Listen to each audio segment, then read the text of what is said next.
Miriam, my volk, dink tog aan wat Balak, die koning van Moab, beraadslag het, en wat Biliam, die seun van Beor, hom geantwoord het, en wat gebeur het van Sittim af tot by Gilgal, sodat jy kennis kan dra van die regverdige dade van die Here.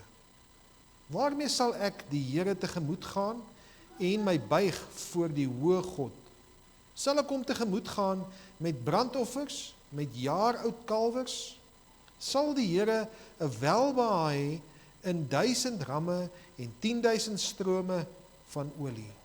Sal ek my eersgeborene gee vir my oortreding, die vrug van my liggaam vir die sonde van my siel?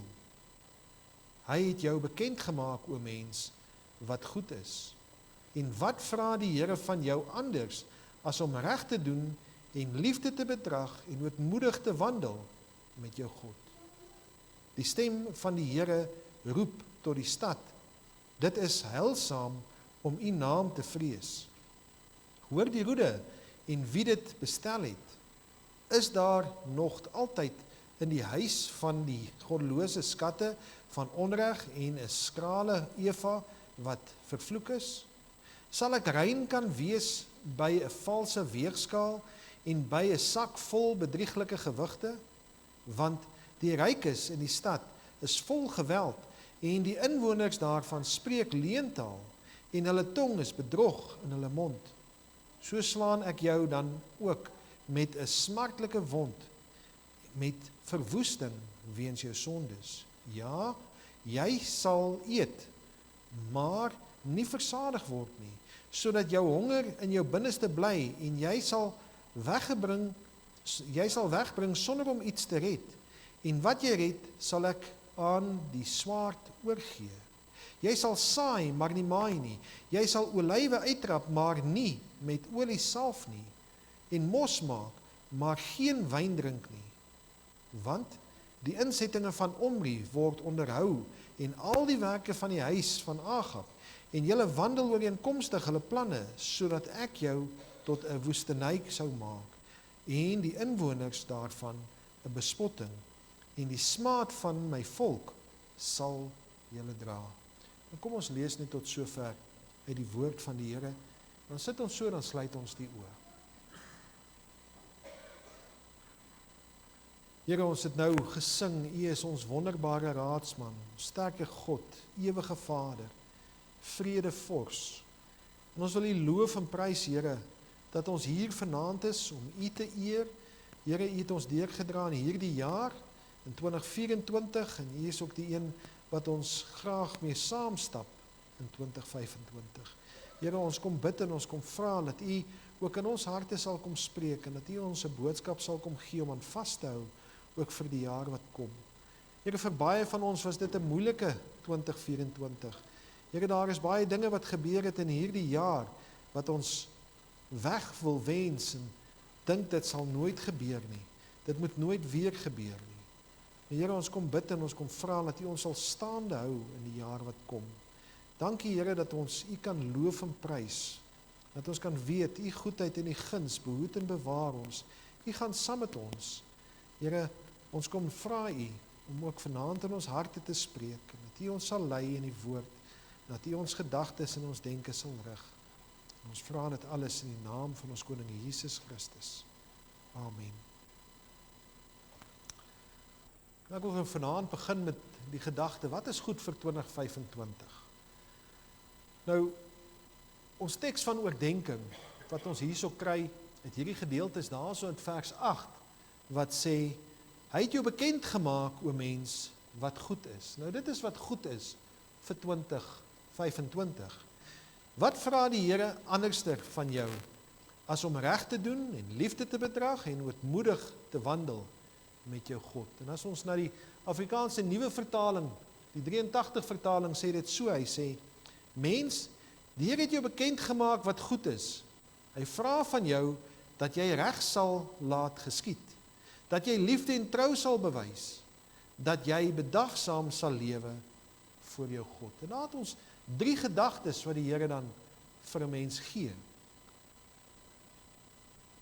As ons na hierdie vers 8 kyk, dan kan ons vers 8 vat en ons kan hom net vers 8 lees. En vers 8 is eintlik sonder sy konteks, sonder sy voor en sonder sy na wat ons gelees het, baie diep en inspirerend, want kyk wat sê hy vir jou, jy kan daai vers vat en jy kan hom vir iemand gaan stuur, jy kan hom op 'n WhatsApp boodskap sit, jy kan hom op 'n plakkaat sit, jy kan op 'n grafsteen sit, jy kan hierdie boodskap op 'n verjaarsdagkaartjie vir iemand sit. Dis 'n baie sterk en baie kragtige boodskap as ons net na daai vers kyk. Hierdie vers kan ook dien as jou nuwejaarsvoorneme. Jy sien, want ons kom aan die einde van 2024 en onwillekeurig dan sit ons en dink ons, want iemand vra vir jou, nou, hoe was jou jaar gewees? Dan moet jy nou antwoord, hoe was jou jaar gewees? Of iemand vra vir jou, wat is jou nuwejaarsvoorneme? Wat gaan jy volgende jaar doen? En sonder dat jy regtig daaraan gedink het dalk al, sit jy en jy wonder, wat het hierdie jaar gebeur? Of wat gaan in hierdie jaar kom? Wat gaan gebeur? Ons is immers aan die einde van 2024. En daarom, as jy stil staan by hierdie vers, dan roer dit 'n paar dinge in jou hart. Dit vra vir jou, wat is jou bekend gemaak? En ek wil weer sê, hierdie vers, sonder sy konteks, sonder dat ons die hele gedeelte lees, is 'n baie sterk vers. Dit bring 'n hele klomp gedagtes bymekaar.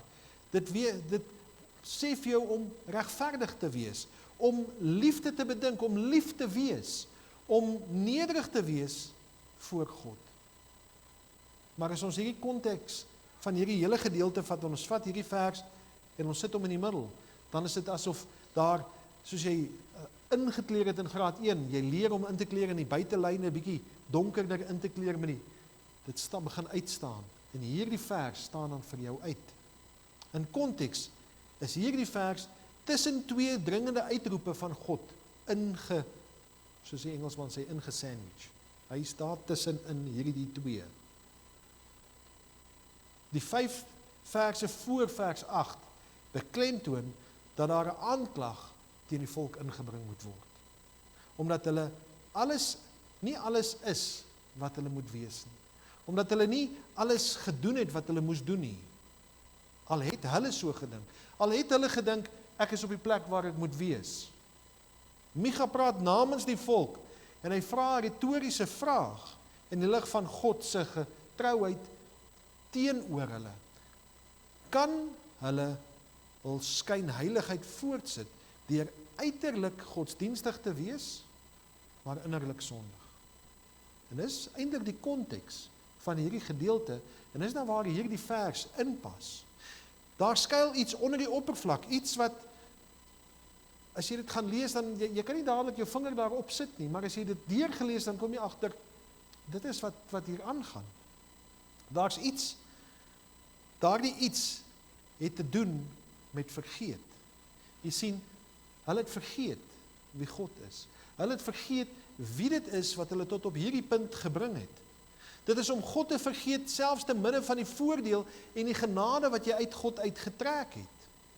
Nou wanneer ons God vergeet, of nie as die mees belangrikste persoon in ons lewe ag nie, beïnvloed dit ons gedrag. Dit beïnvloed wie jy is, waar jy gaan, met wie jy praat, met watter vriende jy omgaan, dit beïnvloed eintlik jou hele lewe, die oomblik as jy God vergeet. Aan die einde van 2024 sal ek dalk 'n paar redelike ernstige probleme van die jaar wil vergeet. Jy sien, ons sal dalk 'n uitveer wil gebruik, soos wat jy 'n graad 1 geleer het om 'n uitveer te gebruik om 'n potloodlyn uit te vee. Wil jy 'n paar goeders van hierdie jaar wat verby is, wil jy dalk net uitvee. Daar's dalk iets wat jou 'n siekte wat jou getref het, of daar's 'n finansiële probleem wat jou getref het, daar's verhoudings wat nie reg geloop het nie, daar's iets wat gebeur het. En jy wens net jy kan 'n potlood vat en daai potlood uitvee met 'n uitveer. Hoekom? Want ons wil dalk aangaan met ons besige lewe. Ons wil nie daai goeders onthou nie. Ons wil dit net onder die mat invee.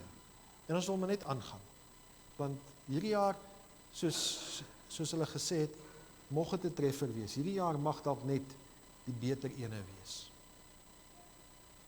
Aan die einde van die jaar kry ons tyd om 'n paar dinge te onthou wat skielik in ons gedagtes opkom. Sien, daardie gedagtes wat eintlik sentraal in ons lewe moet wees. Wie is God? Wat doen hy in die middel van jou lewe? Daardie gedagtes wat God eer in alles wat ons doen. As kind van God moet ons onthou, ons is verlos. En ek glo elkeen wat hierso sit, glo in sy hart, dat die Here sy verlosser is. Ek glo so. Ons verlosser is lewendig, hy het opgestaan. Ons is nie die verlosser nie. Christus is die verlosser. Ons is gered. Ons is nie die redder nie. Ons word gelei deur die Gees. En ons moet luister na daardie stem wat met ons praat, wanneer hy met ons praat. Ons word beskerm deur die beproewing en die teëspoed in hierdie lewe. Maar ons moet een ding onthou, ons is nie die beskermer nie. Salomo skryf in Psalm 127 vers 1 en 2, hy sê, as die Here die huis nie bou nie, te vergeefs werk die wat daarin bou. En as die Here die stad nie bewaar nie, te vergeefs waak die wagter. Te vergeefs dat julle vroeg opstaan, laat opbly, brood van smarte eet. Eintlik, te vergeefs doen jy enige iets in jou lewe, as Christus nie sentraal in jou lewe is nie. Jy kan nie seën vra vir enigiets in jou lewe, as Christus nie sentraal is nie. Jy kan jou bekommernisse, alles in jou verlede sit, omdat jy weet, dat God goed is. Hebreërs 11, vers 6 sê vir ons, en sonder geloof is dit onmoontlik om God te behaag. Hoekom? Want hy wat tot God gaan, as jy 'n gebed tot God rig, moet glo dat hy is. In ander woorde, jy moet glo in God se bestaan, dat hy is, en 'n beloner is van die wat hom soek. So in die eerste plek moet jy glo God bestaan. In die tweede plek moet jy glo dat as jy na hom toe gaan, en jy glo dit wat jy hom vra, sal hy jou beloon daarvoor. As ons verder na hierdie gedeelte van Micha gaan kyk, dan sien ons eintlik 'n reaksie van dankbaarheid wat in ons lewe moet wees. Vers 6 en 7 sê, waarmee sal ek die Here tegemoet gaan en my buig voor die hoë God? Wat gaan jy vir die Here bring? Sal ek hom tegemoet gaan met brandoffer, met jaar-oud kalwers? Sal ek godsdienstig na hom toe gaan? Sal ek die Here 'n welbehae hê in 1000 ramme en 10.000 strome van olie? Sal hy 'n behae hê in dit wat die Here vir my mee geseën het? Sal ek my eerstgeborene gee vir 'n oortreding, die vrug van my liggaam vir die sonde van my siel? En dit is amper asof Micha hierso draaksteek met hulle, want onthou vir die afgode het hulle kinders geoffer. Nou steek hy amper draak hierso met hulle en sê, wat sal julle nou gee om Christus in die midde, om sentraal in julle lewe te wees? En dit is of die gedagte by jou kom stilstaan. Wat kan ek vir God in dankbaarheid gee? Wat kan jy vir God in dankbaarheid gee? Hierdie jaar was dalk 'n moeilike jaar vir jou gewees. Maar waarvoor kan jy dankbaar wees? Sien, te midde van daar waar dit sleg gaan, is daar altyd 'n silwerrandjie. Daar's altyd iets positief om te vat, wat die Here jou behoed en bewaar het en jou gebruik, en hy gebruik jou getuienis om iemand anders te gaan bemoedig. Jy besef met eens, jy is 'n melaatse in die verhaal van Jesus, van die 10 melaatses, wat genees is. Gaan lees maar Lukas 17. Jy kom agter maar, wow, die Here het my genees. Is jy een van die 9 wat nie teruggaan nie, of is jy die een wat terugdra en sê, Here, baie dankie. Jy besef dalk, jy is die vrou wat oorspel, of die man wat in oorspel betrap is, in Johannes 8. En Jesus sê, gaan heen en sondig nie meer nie. Skielik moet jy bely, Here, wat kan ek regmaak? Wat het ek gedoen? Wat moet ek verander in my lewe? As ek toelaat dat die Heilige Gees my lei, besef ek dat ek is een van baie wat honger is. En ek is een van baie wat brood uitdeel, soos een disipel vir die honger is, gaan brood uitdeel het, toe Jesus die brood vermeerder het. Dit is asof daar een hongere vir 'n ander hongere iets gaan gee. Jy besef, ek is nie werd nie, ek is nie waar ek moet wees in my geestelike lewe nie. Ek is miskien 'n verbaasde disipel wat in ongeloof brood uitdeel. Een bedelaar wat 'n ander bedelaar probeer help. Maar ek is nie die bron van die lewe nie. So wat kan ek doen om dit reg te maak? Micha se antwoord daar in vers 8 dui aan dat hulle antwoord op 'n retoriese vraag geweet het. As ek weer teruggaan na daai vers toe. Hulle het geweet wat hierdie vraag is. Hulle het geweet wat hierdie antwoord hierop is. Want hy vra vir hulle, het ek jou bekend gemaak o mens wat goed is? Hulle het geweet wat die antwoord op hierdie vraag is. Jy sien, geestelike blindheid het daartoe gelei dat hulle God alles aangebied het. Alles behalwe die een ding wat hy van hulle gesoek het. Naamlik geestelike toewyding. Van die hart en 'n opregte om dit vir die Here te gee. Die Here het daarom self die roede aangestel om hulle te pynig. Hy het die roede aangestel en daai roede, weet ons, is Babylon. Hy het hulle gestuur om hulle weg te voer. Die Here noem die merk op hulle korrupte dade wat teen die armes gepleeg word, steeds voortgeduur het, ten spyte van sy waarskuwings en sy dissipline. Hulle het nog steeds aangegaan, presies wat hulle wou, waarmee hulle besig was. Gaan lees vers 10 tot 12. Hulle het nie verander nie, hulle het nog steeds aangaan, alhoewel hy hulle vra, hoor hierso, hoekom doen julle nie reg nie? En daarom was daar 'n swaar oordeel aan die kom, as ons vers 13 tot 15 lees. Daar's 'n oordeel wat hulle sou tref. Dit sou met hulle gebeur het, net soos dit met die 10 noordelike stamme gebeur het, wat deur Assirië weggevoer is. As ons hierdie gedeelte in konteks lees, beklemtoon dit die volgende sleutelpunte. In die eerste gedagte, en ek het 5 kort gedagtes wat ek met u wil deel. Die eerste gedagte is 'n goddelike roeping en waarskuwing.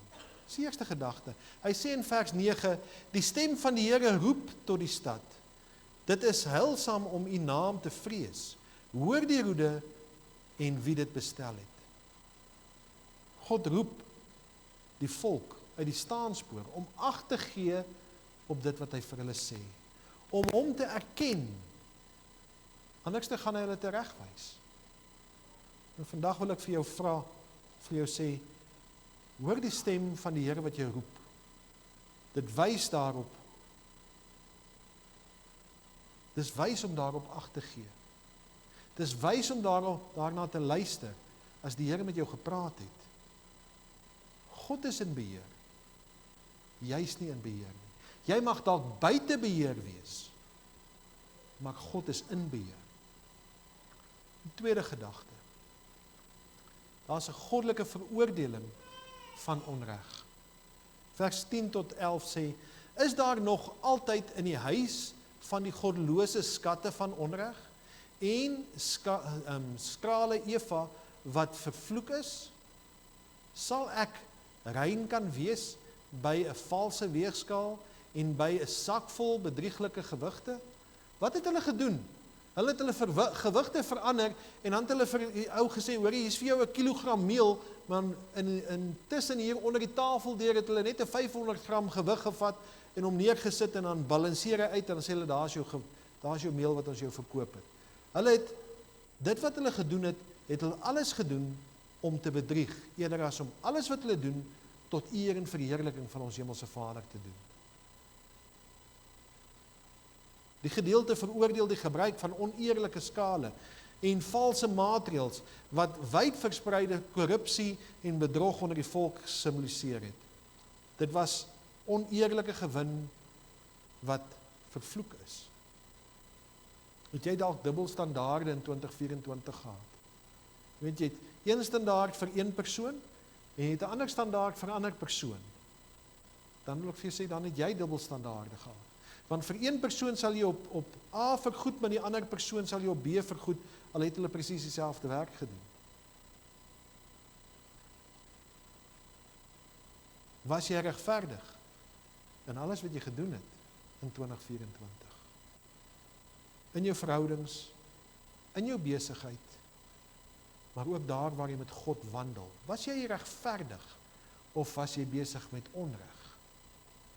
As iets jou pla, wil jy dit nie vir God gee en vir hom sê, Here, as ek terugdink aan 2024, hierdie ding is so 'n streep wat hier in my agter my staan, daai potloodstreep wat ek wens ek kan uitvee.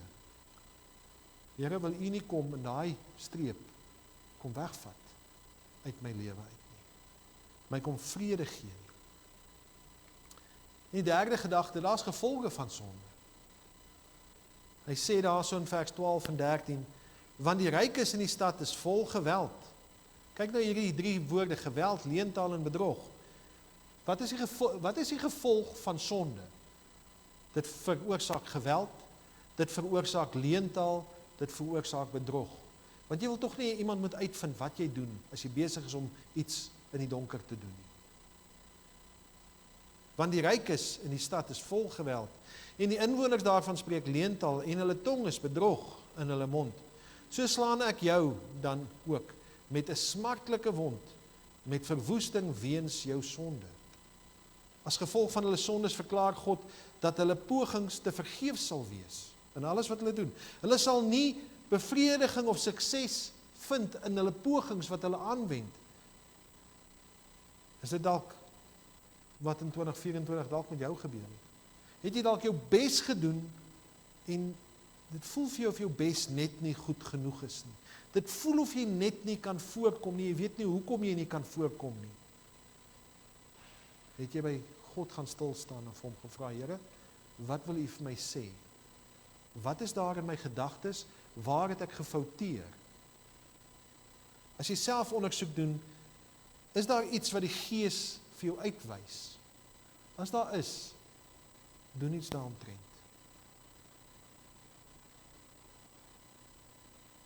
Is hierdie 2024 dalk vir jou 'n great jaar gewees? Was dit positief gewees? Het alles gebeur wat moes gebeur het?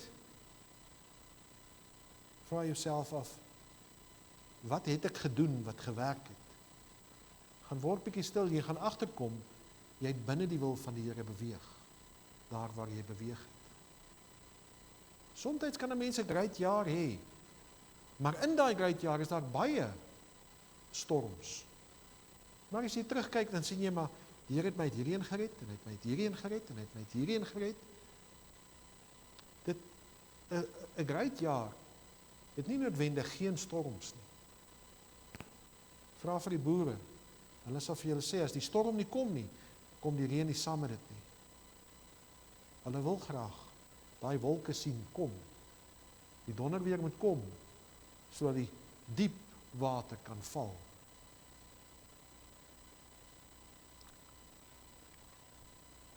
In die 4de plek is daar bewyse van gedrag wat nie verander het nie.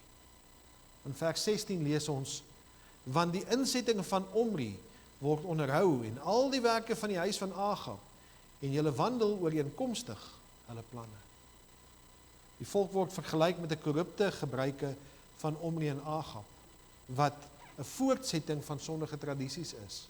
Nou wie was Omri en Agab? Omri was 'n magtige koning van die noorde van Israel gewees.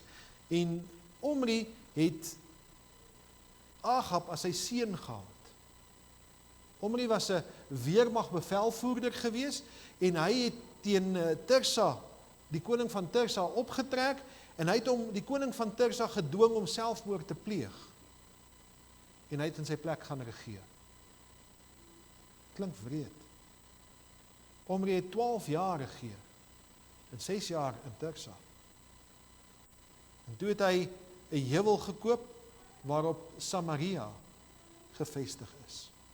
Die nuwe hoofstad van die noorde. En Agab het gekom, en hy het net sy pa sy gebruike voortgebou.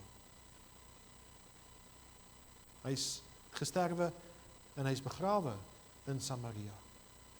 Maar hy en sy seun het simbole geword van alles wat 'n rebellie teen God is. Dis wie Omri en Agab is. Nou, hoe pas ek dit toe op myself? Vra vir jouself, het jou tradisie en jou gebruike 'n aandeel in die omstandighede van 2024 gehad? Dis wie ek is, ek sal so wees en dis wat ek gaan doen. Het dit simbole van rebellie en boosheid geword? Dit is waar jy aan vashou, dit wat verkeerd is. Het jy op daai gebruike gehandel? Of het dit met jou goed gegaan, want jy daai gebruik het jy eenkant gesit en gesê, ek wil nie so leef nie, ek gaan nie so leef nie, ek gaan leef om my God te vereer. Die laaste gedagte, God kondig 'n oordeel aan, in vers 16. Hy sê, sodat ek jou tot 'n woestynhuis sou maak. Die King James sê daarso, that I should make thee a desolation. Met ander woorde, daai woord sou of should, gee vir ons die gedagte dat daar's 'n moontlikheid van uitkoms. Sodat ek jou tot 'n woestynhuis sou maak, en die inwoners daarvan 'n bespotting, en die smaad van my volk sal julle dra. Met ander woorde, daar is 'n manier om dit wat die Here vir hierso gee, vry te spring. Hierdie straf wat hy vir ons gee. Die woord sou of should wys op 'n definitiewe moontlikheid. Met ander woorde, daar is 'n uitkoms. As gevolg van hulle dade, beloof God vernietiging en skande, wat wys dat hulle sondes tot hulle ondergang sal lei, as hulle aanhou in die pad waarmee hulle besig is. In wese dien hierdie gedeelte 'n streng herinnering aan die volk van 'n ongeregverdige lewe en die belangrikheid van integriteit en geregtigheid in die oë van God.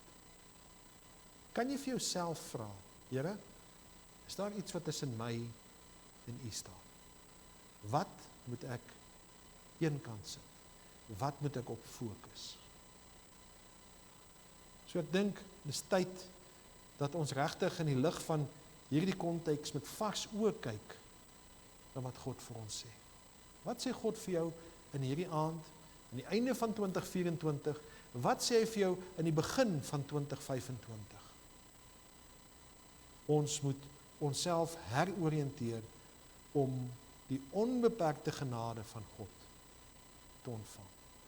Hy wil vir ons alles gee. Dis sy hart. Ons moet nie dink dat God hierdie tiran is wat nie vir ons iets wil gee nie. Maar hy het sekere wette daar gestel. En as jy binne die wette opereer, dan gaan dit goed met jou. Net dan sal ons die versoeking wat voor die deur lê en loer kan teëstaan. Ons ingesteldheid moet verander wees na 'n gees van opoffering. Wat kan ek vir God doen?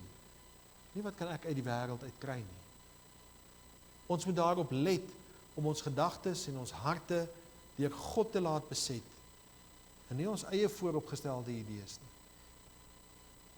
Dit is 'n oproep om saam met God vorentoe te beweeg, om na God te dring en God te ken. In ander woorde, om die gesindheid, gedrag en wandel van Jesus te weerspieël. Sien, vers 8 sê vir ons, dit gaan oor ons toekoms. Dit gaan alles oor wat kom. Dit gaan alles daaroor om 'n hart en 'n verstand te hê wat bereid is om te regeer op 'n manier wat God meer en oorvloediger dien en eer. Hoe het Christus opgetree? toe hy getoets is in hierdie wêreld. Toe sy menslikheid getoets is in hierdie wêreld. Hoe het Jesus die bediening hanteer in hierdie wêreld? Hy was eerlik, hy was regverdig, hy was bedagsaam, veral wanneer hy onder druk was om iemand te veroordeel, maar ook wanneer hy veroordeel was. Jesus het gekom en gesê, ek kom om niemand te oordeel nie. Hy het gekom om te red. Maar in daai tyd moes hy, ek dink baie keer op sy tong byt, as hy sien wat om hom gebeur het, om mense nie direk aan te spreek, om nie hom eenkant te plaas, en sy menslikheid eenkant te plaas, en as 'n God op te tree nie. Ek dink dit was vir hom moeilik geweest. Maar hoe tree jy op?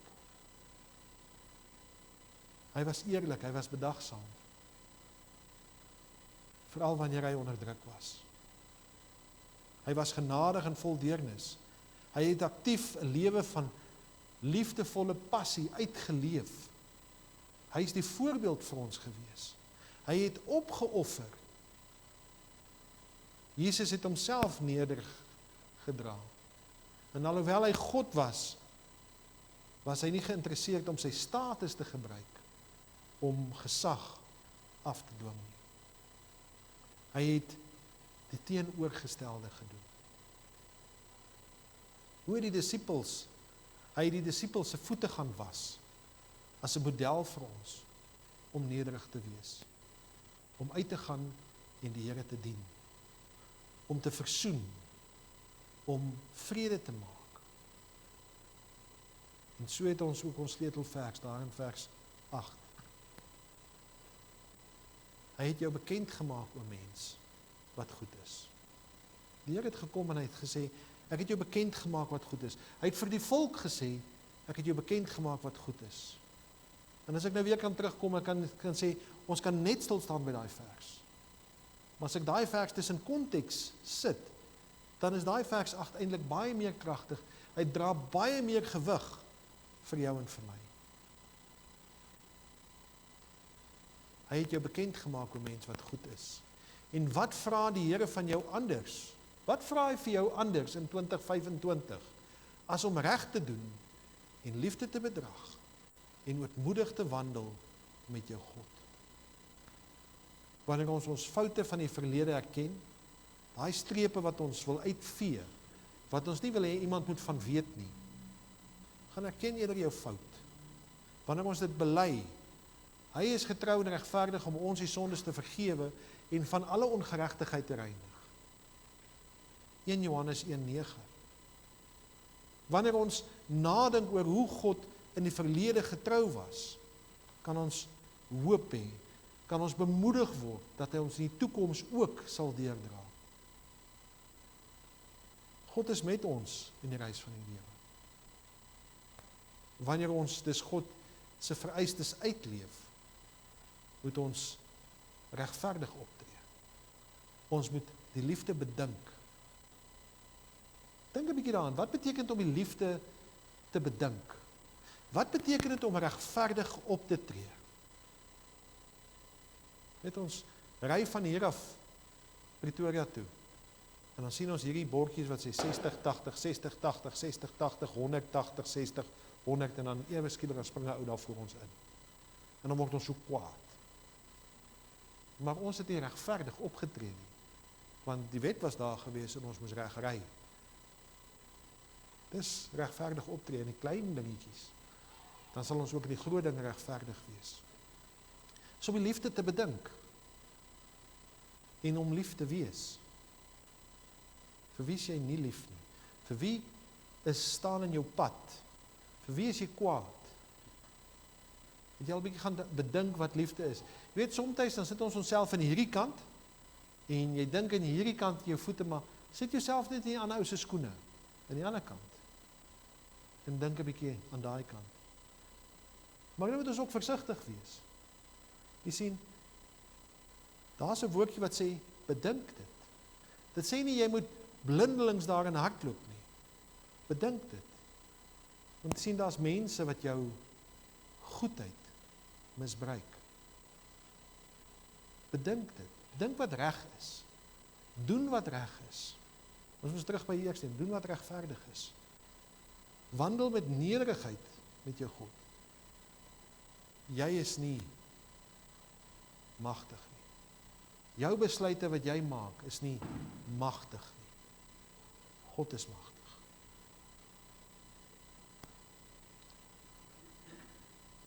As ons hierdie vers volg, dan kweek dit 'n kultuur van geregtigheid, deernis en nederigheid.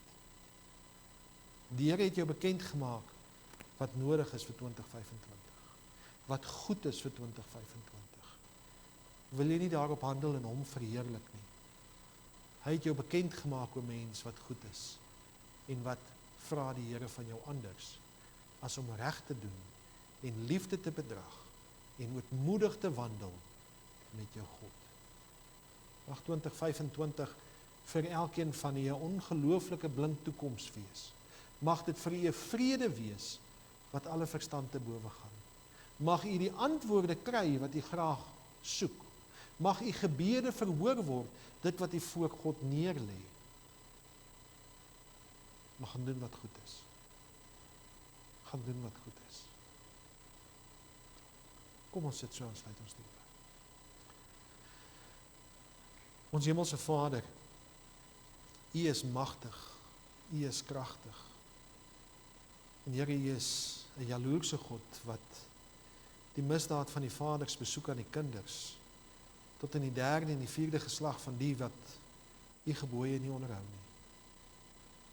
Maar dan gaan hy verder en sê die gebooie vir ons verder, maar U sal seën tot in die 1000ste geslag, vir die wat die gebooie onderhou, vir die wat die lief het.